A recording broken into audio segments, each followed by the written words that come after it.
하나님의 말씀 보겠습니다. 신약 성경 고린도전서 1장 1절에서부터 9절까지 말씀 한 절씩 교독해서 읽도록 하겠습니다. 그 두 분 괜찮으시죠? 예, 되게 동떨어져 있어가지고 여기 다 모여 있고 지금 뭔가 안 좋은 일이 있는 거 아니잖아요, 그죠? 예, 그냥 그 위치가 그런 것 뿐이니까. 자, 1절부터 9절까지 한 절씩 교독해서 읽겠습니다. 제가 먼저 읽습니다. 하나님의 뜻을 따라 그리스도 예수의 사도로 부르심을 받은 바울과 형제 소스데네는 하나님의 교회 곧 그리스도 예수 안에서 거룩하여지고 성도라 부르심을 받은 자들과 또 각처에서 우리의 주 곧 그들과 우리의 주 대신 예수 그리스도의 이름을 부르는 모든 자들에게 하나님 우리 아버지와 주 예수 그리스도로부터 은혜와 평강이 있기를 원하노라. 그리스도 예수 안에서 너희에게 주신 하나님의 은혜로 말미암아 내가 너희를 위하여 항상 하나님께 감사하노니 이는 너희가 그 안에서 모든 일 곧 모든 언변과 모든 지식에 풍족함으로 그리스도의 증거가 너희 중에 견고하게 되어 너희가 모든 은사에 부족함이 없이 우리 주 예수 그리스도의 나타나심을 기다림이라. 주께서 너희를 우리 주 예수 그리스도의 날에 책망할 것이 없는 자로 끝까지 견고하게 하시리라. 같이 읽습니다. 너희를 불러 그의 아들 예수 그리스도 우리 주와 더불어 교제하게 하시는 하나님은 미쁘시도다. 아멘. 옆에 분들하고 인사합시다. 안녕하세요. 코로나가 좀 다시 심해지고 있긴 한데 그래도 뭐 독감보다는 뭐 이렇게 아픈 정도나 뭐 치명률이 좀 낮아서 뭐 긍정적인 이야기도 있기도 하고 그래도 여전히 코로나는 좀 조심스럽고 위험한 상황이라는 게 우리 부선의 모임에서 여실히 드러나는 것 같습니다. 지난주에 많이 빠졌던 분들이 복귀를 했는데 또 번갈아 가면서 빠지는 분들이 있고 저희 뭐 아마 여러분들 회사나 일하는 곳에서도 갑자기 또 코로나 확진자들이 옆에 막 눈에 보이기 시작할 거예요. 그죠? 그런 부분들이 있다는 거 서로 기도하면서 잘 또 이 시간들을 지나가면 좋겠습니다. 그런데 인원이 적게 나오니까 우리 회장님하고 임원단들이 걱정을 많이 하세요. 혹시나 이거 코로나 걸려서 한번 빠졌다가 그 다음부터 다시는 안 올까봐 뭐 그런 맥락이겠죠. 그러면서 사실은 목회자들도 그런 걱정을 하는 경우가 있거든요. 그런데 저는 걱정을 할까요? 안 할까요? 하는데 안 하는 척 할까요? 아직 저를 잘 모르시는 것 같은데 저는 생각보다 굉장히 쉽게 가는 스타일입니다. 저는 걱정을 하지 않습니다. 왜냐하면 걱정을 해서 좋을 게 하나도 없었다는 것을 경험했고 그럼 걱정을 하는 이유를 곰곰이 되짚어 보면요.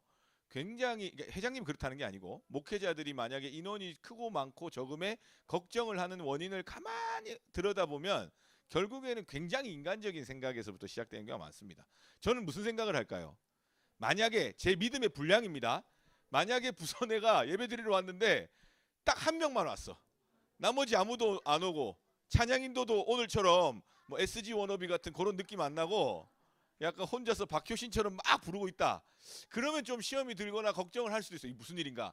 근데 요 정도 여기서 또 절반 정도 더 혹시 일이 있어서 못 와도 저는 한 대여섯 명 정도는 같이 있으면 무슨 생각을 하냐면 야, 이 대여섯 명하고 지낼 수 있는 것만으로도 충분하다. 이런 생각을 하고 그렇게 살아왔습니다. 왜냐하면 그 모든 것의 어떤 책임자 혹은 주인 혹은 하나님은 하나님이시기 때문에 이 표현이 맞는지 이해를 하실 수 있는지 모르겠는데 그것에 대한 내 태도나 마음이 하나님 앞에서 정직하다면 보여지는 결과는 크게 중요한 게 아니기 때문이죠. 그런 차원에서 오늘도 못 온 분들 생각도 나고 하지만 여기 오신 분들 너무 귀하고 그 다음에 예배 드릴 때 막 시끄럽고 막 이런 거 있잖아요.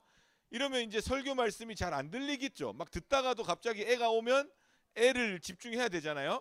그러면 제가 야 뭐야 이거 나 진짜 힘든 와중에도 설교 준비 엄청 했는데 아무도 안 듣네? 라고 생각할까요? 아니면 오늘은 또 오늘대로의 은혜가 있다 생각할까요? 네, 그렇게 생각합니다. 그렇게 안 하면 살이 쏙 빠져요. 근데 살이 안 빠지는 거 보면 세상 편하게 사는 이유는 하나님의 은혜이기 때문입니다. 전부 다 하나님 은혜예요. 가만히 생각해 보세요. 이 아이들이 이렇게 쉽게 와서 떠들고 건강하게 와서 시끄럽게 말하고 소리칠 수 있는 것도 하나님의 은혜입니다. 그리고 여러분들이랑 어쨌든 애가 와서 엄마 안기고 하는 것도 하나님의 은혜입니다. 제 조카 중에 이제 6학년이 되는 친구가 있는데 한 몇 달 만에 만났어요. 가까이 살아서 자주 봤었는데 이제 6학년이 되니까 되게 착한데도 기본적인 베이스가 굉장히 사춘기가 있더라고요. 그래가지고 어제도 저녁밥을 먹는데 이제 도중에 식당에서 만난 거예요. 내려서 이제 있더라고요. 나는 오고 있고 그래서 이모부라고 인사를 했어요. 난 인사를 받았어. 근데 그 조카의 엄마, 저한테는 처형이죠. 처형은 인사를 안 했는 줄 알았는지 뭐 이유는 어쨌는지 그 친구한테 인사를 왜 안 하냐는 식으로 인사를 해라고 했더니 그러면 보통 2, 3학년일 때는 어떻게 합니까? 인사를 하고 말죠. 근데 6학년 친구는 다릅니다. 허허 참 내가 인사했는데 그리고 심지어 이런 이야기까지라고 내가 3번 인사해서 이모부가 2번이나 안 받았는데 내가 3번째 인사해서 이모부랑 인사했는데 그렇게 안 끝납니다. 식당에 와서 앉았어요. 그래서 무슨 직화 쌈밥구이 집이었거든요. 아 맛있더라고요. 갑자기 딴 이야기인데 아주 소금 생삼겹살에 쌈 무한리필에 밥이랑 국수를 계속 주는 그리고 쌈장에 견과류를 넣어가지고 그런 이런 달팽이 같은 그런 뭐죠 이거 뭐죠 이런 거 우럭 그런 거 그 넣어가지고 막 그 쌈장만 2그릇을 먹었어요. 그래서 했는데 그 와서도 주문하면서도 계속 그래요. 참 내가 너무 억울하다. 이제 그렇게 이야기하면서 엄마가 아무리 이렇게 해줄라 해도 그때 되면 달라오지도 않습니다. 물론 뭐 드물게 그렇게 하는 자녀들이 있다고는 하는데 그건 진짜 각별한 은혜와 특별한 축복이고 그러니까 지금 와서 이렇게 안기고 막 찬양인도 하는데 아빠는 지금 방 청소하느라고 바쁜데 이 노래 속에 방을 청소해야 됩니다. 마음의 방을 청소해야 됩니다. 막 청소하느라 바쁜데 딸이 와도 너무 행복해 보이는 거예요. 왜요? 가만히 생각해 보면 하나님의 은혜가 아니고서는 불가능한 일들이기 때문입니다. 그게 바로 감사에서부터 시작되는 거죠. 하나님의 은혜에 대한 감사. 근데 우리가 살다 보면 하나님의 은혜에 대한 감사를 너무 쉽게 잊고 살기 때문입니다. 오늘 본문이 바로 이 1절에서부터 9절이 인사와 감사의 내용이 들어가 있습니다. 이제 제가 설교를 원래 이제 제 노하우인데요. 새로운 공동체를 맡거나 교회를 가면 처음에는 부분적으로 설교를 막 합니다. 이런 주제를 가지고 그리고 어느 일정 시점이 되면 이제 권을 따라 해요. 마가복음이면 마가복음 차례대로 쭉. 그래서 저희는 고린도전서 13장을 여러분들이 다 외우고 있지 않겠습니까? 그래서 그 고린도전서 13장을 단순히 외우는 것만으로도 큰 은혜가 있었잖아요. 근데 고린도전서 13장이 왜 사랑장이 나오고 왜 그런 의미가 있는지를 알고 또 설교와 나눔을 통해서 경험하게 되면요. 제가 장담하건대 여러분들이 이때까지 경험해보지 못한 하나님의 말씀의 깊이를 경험하실 수 있습니다. 물론 해보셨다면 다행이고 그래서 그런 체계적인 어떤 시간을 좀 가지려고 하는데 오늘 그 스타트로 1절에서부터 9절까지만 하고 숙제입니다. 다음 주까지 고린도전서 1장을 다 읽어오셔야 돼요. 그래서 그 1장 안에서 설교를 할 거고 그 다음 주는 몇 장 읽을까요? 2장. 뭐 13장 외운다고 또 13장 주구장창 읽어오시면 안 되고 2장. 그 다음 몇 장? 3장. 나는 3을 싫어한다. 4로 넘어가시면 안 됩니다. 차례차례 해서 여러분들과 한 두세 달 이렇게 설교 말씀을 통해서 적어도 2-3달 지나고 났는데 말씀 하나도 기억 안 나잖아요. 사실 제 지난 6개월 동안 설교한 거 기억나는 거 있으세요? 없습니다. 여러분들 뿐만 아니고 저도 기억이 안 나요. 그러나 이렇게 권수로 쭉 한번 해보면 많이 기억에 남을 수 있는 그런 유익한 말씀의 시간으로 한번 해보도록 하겠습니다. 그래서 첫 인사인데 자 성경에는 이제 성경 공부를 좀 해볼 거예요. 고린도전서는 복음서일까요? 역사서일까요? 시가서일까요? 서신서일까요? 목소리 컸습니다. 이 목소리 데시벨 그대로 가는지 볼게요. 나도 모르게 아는 게 나와서 크게 말한 것 같은데 괜찮습니다. 얼마나 참 또 씩씩하게 너무 뿌듯해하는 이 표정. 서신서입니다. 서신서는 예수님을 직접 경험한 제자들 공동체에서 우리가 쓰는 사랑의 편지 수준이 아니고 이 당시의 서신서는 어떤 책과 같은 권위가 있는 글이었어요. 그래서 그 서신서를 돌려보고 우리는 뭐 서로 쓴 편지를 돌려보진 않잖아요. 그러니까 여기 이 당시의 서신서는 굉장히 어떤 신앙적으로나 신학적으로 무게가 있는 글이었다라는 걸 아셔서 그 서신서가 이제 우리 신약 성경에 쭉 있고 여러 지명들이 있고 뭐 사람 이름으로 돼 있는 게 있는데 상식적으로 지명이 돼 있는 서신서들 있죠. 신약 성경에 마태, 마가, 누가, 요한 복음은 복음서고 사도행전 역사서 그 뒤에 이제 다 서신서인데 요한계시록 묵시서고 그 서신서의 이름 중에 지명 이름이 돼 있는 것. 에베소서, 골로새서, 데살로니가 전후서, 고린도 전후서 이건 누가 썼을까요? 네, 대부분 바울이 썼고 혹은 바울 더하기 뭐 실라, 바울 더하기 실라, 디모데 뭐 이런 식으로 바울이 주로 쓴 거고요. 사람 이름이 돼 있는 거는 누가 썼을까요? 그 사람 이름. 예. 베드로 전후서 누가 써요? 베드로. 그리고 이제 물론 히브리서나 이렇게 좀 특이하게 누가 썼는지 정확하게 알 수 없는 것들이 있지만 전반적으로 그렇다라는 걸 상식으로 넣어 두시고 그다음 서신서에는 형식이 있었어요. 처음에는 뭐예요? 인사를 합니다. 인사와 감사의 글을 주로 쓰는데 특징적이게 갈라디아서는 사도 바울이 화가 난 채로 쓴 글이라 감사가 생략되는 경우도 있더라는 거예요. 오늘 읽어본 게 바로 고린도 교회에게 사도 바울이 쓰는 서신서인데 인사와 감사의 글이 있는데 거기에 보면 고린도 교회의 상황을 많이 짐작해 볼 수 있습니다. 고린도는 그 당시에 사도 바울이 이 전도 여행을 떠나면서 거쳐갔던 교회 중에 하나인데 사도 바울이 교회를 세웠거든요. 그리고 그 교회에다가 글을 쓴 거예요. 근데 이 고린도라는 지역이 지금도 그렇지만 굉장히 교통의 중심지고 굉장히 문화가 발전했고 돈이 많은 도시였어요. 그리고 돈이 많다 보니까 그 당시에 돈이 많으면 종교와 연결이 많이 됐었거든요. 종교성이 굉장히 강해서 다신 여러 신들이 있었던 도시입니다. 그러다 보니까 돈이 많은 곳은 예나 지금이나 뭐하기 마련이죠? 부패, 타락하기 마련입니다. 그래서 굉장히 타락했던 도시에 하나님의 복음이 들어가서 고린도 교회가 세워졌고 그 교인들에게 사도 바울이 글을 썼는데 이 시작점에 보면 인사는 하나님의 뜻을 따라 그리스도 예수의 사도로 부르심을 받은 바울. 내가 바울이 스스로를 소개할 때에 나는 뭐 어떤 이게 아니라 하나님의 뜻을 따라 부르심을 받은 사람이다 이게 자기 소개였고요. 그러면서 고린도 교회에 대해 알 수 있는 것이 먼저는 언변과 지식이 풍족했던 사람. 그렇겠죠. 많이 배웠고 또 그 당시 고대 그리스 철학이 발달했기 때문에 언변이 풍부했는데 그것이 그리스도의 증거를 견고히 하는 데 쓰였던 교회입니다. 그러니까 굉장히 좋은 의미죠. 말을 잘해요. 그리고 지식이 있어요. 근데 그것이 다른 데 쓰여진 게 아니라 예수 그리스도의 복음을 증언하는 일에 쓰여져서 고린도 교회는 그 예수 그리스도의 증거 십자가의 복음이 견고했다 이렇게 표현하고 있고요. 그 다음에 7절에는 너희가 모든 은사에 부족함이 없이 은사가 풍족했던 뭐 여러 가지 뭐 방언이나 뭐 통변이나 이런 은사도 있고 또 가르치는 은사나 섬기는 은사나 뭐 하여튼 영육 간에 굉장히 이 은사가 풍성해서 건강한 교회였다 이렇게 볼 수 있는 거죠. 그런데 그러면서 뒤에 보면 주님께서 끝까지 너희의 견고한 것을 견고하게 하실 것이다 사도 바울이 축복을 합니다. 왜냐하면 하나님은 9절에 미쁘신 하나님. 미쁘시다는 뜻이 뭘까요? 예? 예, 믿음직스럽다. 하나님한테 믿음직스럽다라고 하긴 좀 그렇고 그죠? 하나님, 우리 하나님 믿음직스러워. 그러면서 야, 우리 하나님 만나면 굉장히 믿음직스러워. 이건 아니고 뭘로 표현해 볼 수 있을까요? 예쁘시다.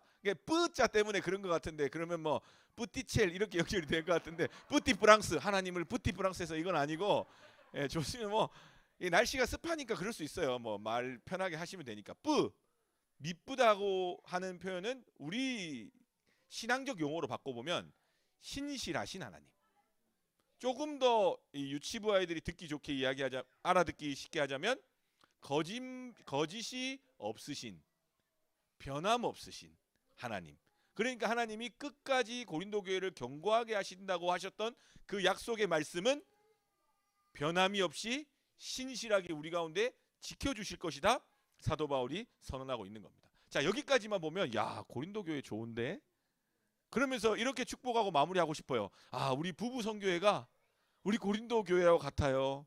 제가 6개월 겪어보니까 참 언변과 지식과 복음의 증거에 확실한 견고함이 있어요. 이렇게 축복하고 싶지만 여기의 내용은 그런 내용이 아닙니다. 그렇게 인사를 했지만 그러한 모습을 갖고 있었던 고린도 교회가 바로 그 뒤에부터는 고린도 교회가 지금 갖고 있는 문제에 대해서 사도 바울이 이야기하기 시작하는 거예요. 그러니까 어떤 맥락이냐면 고린도 교회는 분명히 하나님의 크신 은혜를 받았던 교회입니다.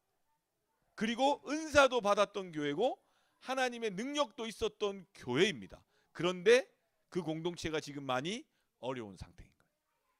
그렇게 보면 우리의 삶과 똑같죠. 제가 보니까 부부 선교회 정도 오실 분들이면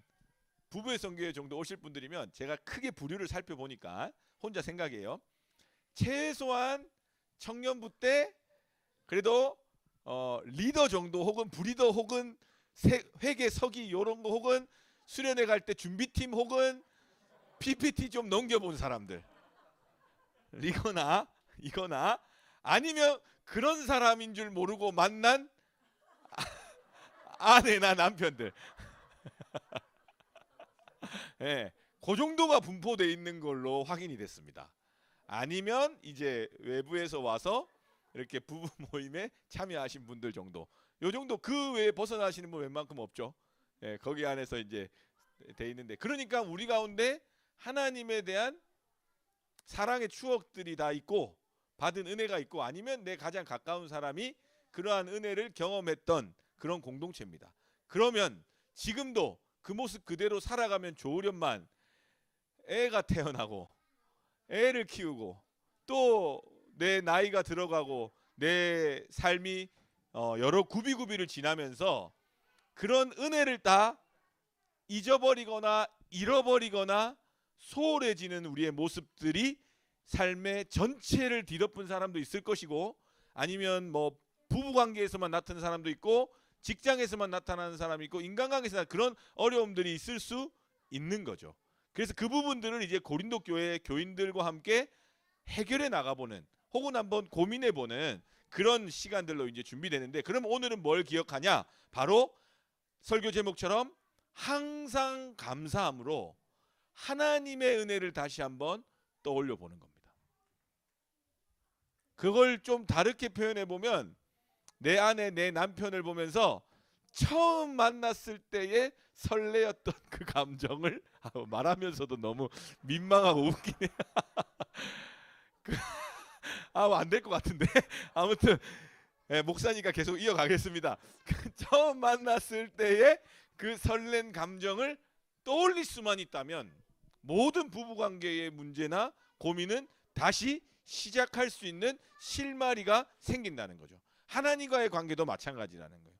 처음 내가 하나님 만났고 혹은 내 삶에서 하나님이 주셨던 은혜의 순간들, 아니면 내가 믿음이 별로 없어서 그래도 이건 참 하나님께 감사하다는 그 감사의 제목들이 다시 떠오를 수만 있다면, 그러면 우리가 이 고린도전서를 쭉 살피는 이 시간들 동안 우리의 삶은 이 구비구비 속에서 육아와 이 전쟁과 같은 속에서 굉장히 힘들었는데 이 시기를 한 번 더 뛰어넘는 신앙의 성숙을 이뤄가게 될 것입니다.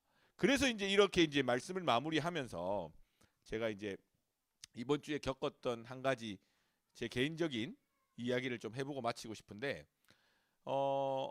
언젠가는 한번 말씀을 드렸을 수도 있을 것 같은데, 저는 제가 떠나온 교회 중에 보통은 이제 우리가 그 상도덕이죠. 상도덕. 떠나온 교회 청년들이나 교인들한테는 먼저 막 연락하고 이러는 게 조심스럽습니다.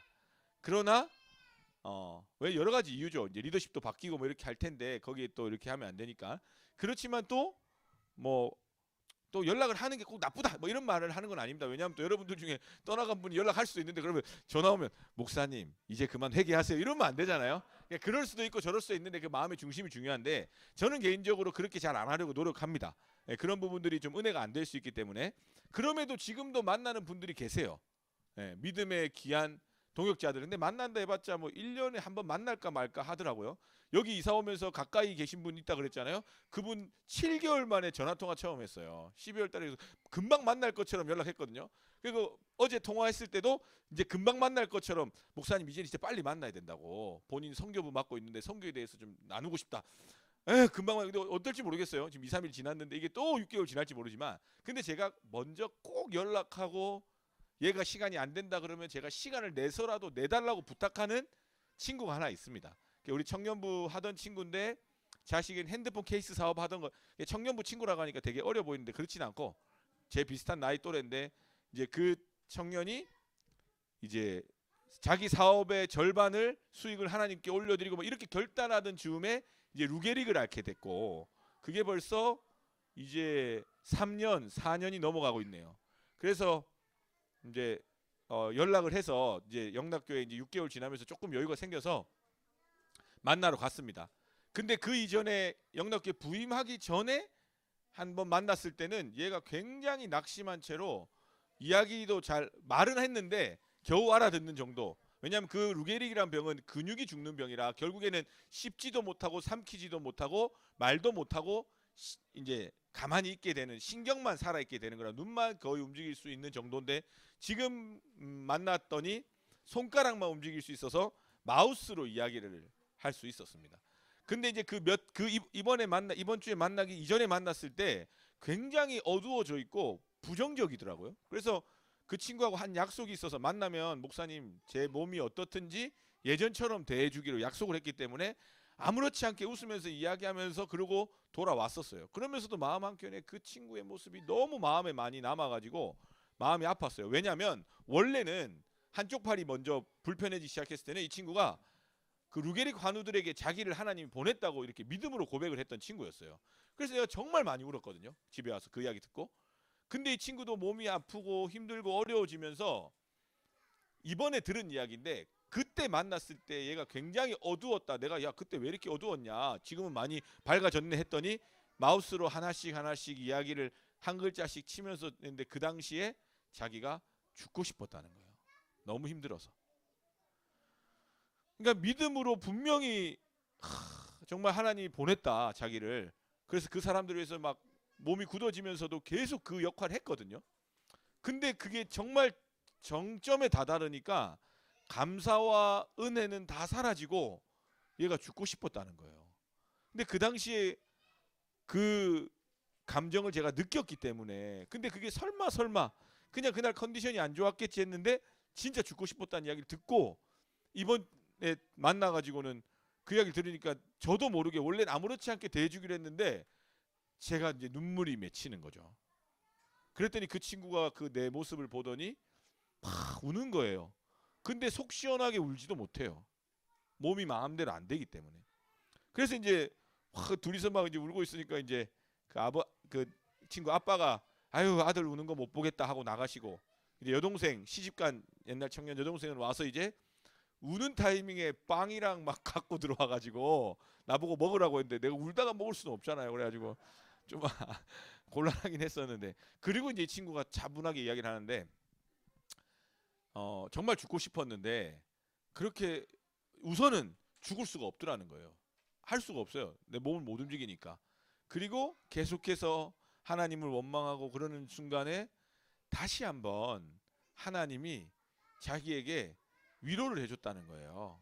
그러면서 자신이 처음 만났던 그 예수님의 십자가의 사랑이 느껴지기 시작했고 그렇게 혼자 하나님을 묵상하면서 다시 안에 아무것도 할 수 없는 그때의 믿음이 회복됐다면서 그걸 글자를 쓰는 거예요. 예수님이 내 마음에 계시고 날 위해 십자가에 죽으셨는데 이런 복음의 내용을 딱 쓰니까 내가 너무 감사한 거예요. 사실 감사가 나올 수 없는 상황이잖아요. 이 친구는 더 37인가 그런데 더 몸은 굳어 있고 뭐 침도 아무것도 못해요. 그냥 손가락만 이 마우스도 얹어줘야 돼요. 그런 상황에서 인간적인 생각으로 너무 힘들었는데 그래도 이 친구가 하나님 다 버리고 죽으려고 했다. 그 이야기까지 듣고 나니까 막 너무 절망적이었는데 글자를 하나 치는데 얼마나 조마조마한지 몰라요. 진짜 무슨 복권을 뭐 이렇게 즉석 복권을 긋는 것처럼 딱 하면서 예수님이 하면 보통 예수님이 하면 아, 내 마음에 들어와 이런 쪽으로 가는데 만약에 예수님이 요 이럴 수도 있잖아요. 이게 막 너무 조마조마하게 막 예수님이 막 그렇게 대화를 했었는데 결국 이제 물론 후에는 이제 그런 이야기 됐어요. 엄마가 이제 워낙 엄마가 답답한 마음에 아들한테 자꾸 그러면 안 되고 더 기도해야 된다 뭐 이러니까 예수님이 내 마음에 있고 하는데 엄마가 자꾸 그러니까 짜증 나요 뭐 이러면서 그걸로도 농담을 다 하는 거예요. 그 친구 아버지 엄마가 족발집 하거든요. 일산에서 풍동 쪽에 그 족발집 장사 너무 잘 됐는데 코로나 때문에 좀 어려워서 아 족발집 어떠냐 했더니 집사님 또 목사님이 걱정할까봐 아 그래도 많이 좋아졌어요 했는데 친구가 족발집이 망해가고 있어요 이렇게 쓰기도 하고 그렇게 대화를 했는데 정말 너무너무 감사했던 거는 이 친구가 다시 예수님을 자신의 삶의 구원자고 유일한 소망으로 고백하는 걸 제가 봤습니다.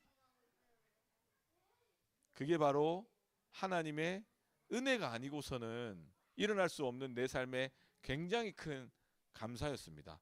그래서 축복하기는 우리 사랑하는 부부 선교회 또 한 주간 사시면서 이렇고 저렇고 힘든 일들이 있겠죠. 또 여러 가지 복잡한 상황들에 놓일 거고 또 코로나도 또 여전히 끈질기게 날 괴롭히고 또 그게 아니고 그냥 세상 다 멀쩡해도 애 키우고 산다는 게 쉽지 않은데 그리고 다 좋고 좋아도 요즘 경제도 어렵고 힘든데 하나님의 은혜마저 놓치는 그런 일이 없도록 또 뭐 저는 말해놓고 안 지킬 확률이 높지만 오늘 아내랑 남편이랑 조용히 서로에 대한 감사를 죄송합니다. 아 우리 너무 정말 리얼하네요. 자, 한번 해보세요. 한번 서로에 대한 감사를 한번 아유 속으로 아유 당신 안 할 거니까 막 말하네 이러지만 그래도 이렇게 제가 일부러 웃으면서 얘기했잖아요. 그러니까 민망하니까 서로 만나서 웃으면서 야 목사님이 진짜 자기는 안 한다고 그치? 하면서 근데 여보 이거 있잖아요 기술. 그러면서 난 이게 참 감사하더라 하면서 한두 마디라도 좀 해보면 참 좋지 않을까 이런 생각을 해봅니다. 혹시 지금 남편이 돌봄 가서 안 계시거나 이래가지고 갑자기 감사했다가 서로 좀 어색해질 수 있는데 그때는 그냥 너무 삼키시면 됩니다. 다음번 기회가 있으니까 그렇게 하나님의 은혜를 다시 한번 생각해 볼 수 있는 혹 지금 은혜로 충만하신 분들이라면 뭐 더할 나위 없고요. 혹시 그런 게 다 없어서 많이 지쳐 있는 분이라면 하나님의 은혜를 다시 한번 생각해 보고 감사해 보는 그런 저와 여러분들 우리 사랑하는 부선회 되기를 주님의 이름으로 축복합니다. 기도하겠습니다. 하나님 감사합니다. 우리 사랑하는 부부 선교회 하나님의 은혜 가운데 이렇게 또 오늘도 예배 드릴 수 있도록 허락해 주심에 감사합니다. 하나님 여러 가지 이유와 또 휴가철 또 코로나 또 여러 가지 비도 오고 힘든 중에 함께하지 못한 우리 식구들 많이 있는데 어디에 있든지 동일하게 은혜 베풀어 주시고 하나님의 은혜를 다시 기억할 수 있도록 하나님 함께하여 주시고 인도하여 주시옵소서. 오늘 우리 사랑하는 부부 선교 함께 나와 예배드리는 우리 모든 식구들 그 마음 한속 깊이에 있는 하나님의 사랑과 하나님과의 추억들이 다시 떠오르게 하시고 또 내 삶의 불평과 불만과 또 어지러움과 힘듦으로 인해 감사가 사라진 분들이 있다면 다시 그 하나님의 은혜를 떠올리며 감사함으로 하나님 앞에 나아갈 수 있는 그래서 하나님의 은혜를 경험하고 하나님의 뜻하심을 발견해 나가는 우리 부부 선교회 될 수 있도록 인도하여 주시옵소서. 이제는 우리 주 예수 그리스도의 은혜와 아들을 죽기까지 사랑하신 우리 아버지 하나님의 사랑과 우리의 마음을 아시는 성령의 교통하심이 하나님의 은혜를 기억함으로 다시 감사의 인생으로 살기를 다짐하며 나아가는 이 자리에 모인 모든 하나님의 백성들 머리 위에와 우리 사랑하는 부선의 식구들 머리 위에 그 가정들 그 자녀 또 우리가 일하는 일터와 섬기는 모든 사역지와 또 삶의 자리 위에 우리 사랑하는 영락교회 위에 이제로부터 영원토록 함께 하시기를 간절히 축원하옵나이다. 아멘.